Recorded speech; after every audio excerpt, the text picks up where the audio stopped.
70 साल की एक बूढ़ी औरत जिसका पति अभी अभी उसे छोड़कर किसी और दुनिया में चला गया है, जिसका अपने पति के अलावा इस दुनिया में कहने के लिए कोई और नहीं था, बाल बच्चे भी नहीं। पिछले कई दिनों से उसे घर खाली करने के लिए नोटिस पर नोटिस आए जा रही थी।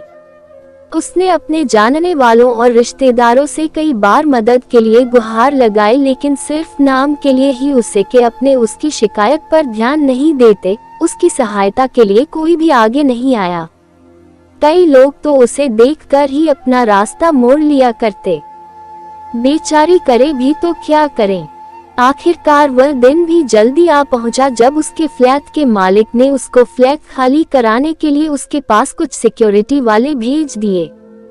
बूढ़ी औरत उन हट्टे कट्टे आदमियों को देखकर और भी ज्यादा सहम गई।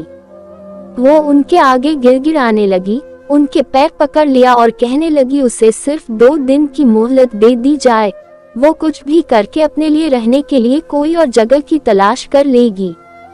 मगर भाड़े के वो आदमी उसकी एक बात सुनने को तैयार नहीं थे। जब सिक्योरिटी वाले उस बूढ़ी औरत को धक्का मार के निकलने ही वाले होते हैं, तभी पीछे से एक आवाज आती है, खबरदार, जो इस अम्मा को किसी ने हाथ भी लगाया तो इन्हीं के घर से कोई नहीं निकाल सकता। सिक्योरिटी वाले हैरानी से उस आदमी को देखते हैं और पूछते हैं कि तुम्हारा मतलब क्या है।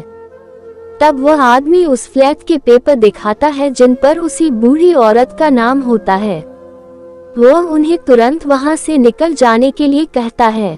पेपर देखकर वह सिक्योरिटी वाले वहां से निकल जाते हैं। यह सारी घटना बूढ़ी औरत बड़े अचंभे में देखती रहती है। सबके जाने के बाद बूढ़ी औरत उस आदमी से पूछती है कि बेटा, मैंने तुमको नहीं पहचाना, लेकिन मैं इतना जरूर कहूंगी कि तुम आज मेरी जिंदगी में भगवान की तरह आए हो। तब उस आदमी ने अपनी पहचान देते हुए उस बूढ़ी औरत से कहा, याद कीजिए माँ जी, 20 साल पहले आप और आपके पति एक मंदिर आए थे। वहाँ पर एक छोटा बच्चा आपसे स्कूल में भर्ती होने के लिए भीख मांग रहा था। आपके पति ने तो यह कहकर आपको मना कर दिया था कि इसको पैसे मत देना, यह नशा कर लेगा, और आगे चले गए थे।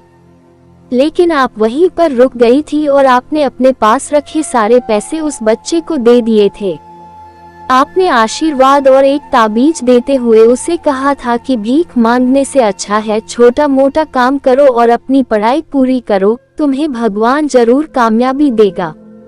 माँ जी, मैं वही भिखारी बच्चा हूँ जो आपके बताए रास्ते पर चलकर आज इतना बड़ा हो गया है। एक एस्टेट एजेंट बन गया है और इस काम में बहुत शोहरत और दौलत कमाई है।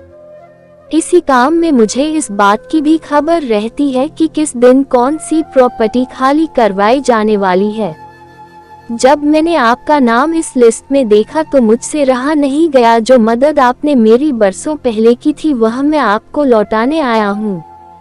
इसलिए मैंने तुरंत आपका घर खरीदकर आपके नाम कर दिया है। आपने जो ताबीज मुझे उस समय दिया था जिसने मेरी आज तक रक्षा की है, मैं वह आपको लौटाना चाहता हूँ। मैं चाहता हूँ कि यह ताबीज अब आपकी रक्षा करे। हाँ, मेरी एक और विनती है, बुढ़ापे के समय में अगर मैं आपकी लाठी बन पाऊँ तो मैं अपने आप को खुशनसीब समझूंगा। यानी कि अगर आप मेरे साथ रहेगी तो मुझे और अच्छा लगेगा। बूढ़ी औरत यह सब बातें सुनकर बहुत खुश हो जाती है और उसकी आंखों से खुशी के आंसू बहने लगते हैं।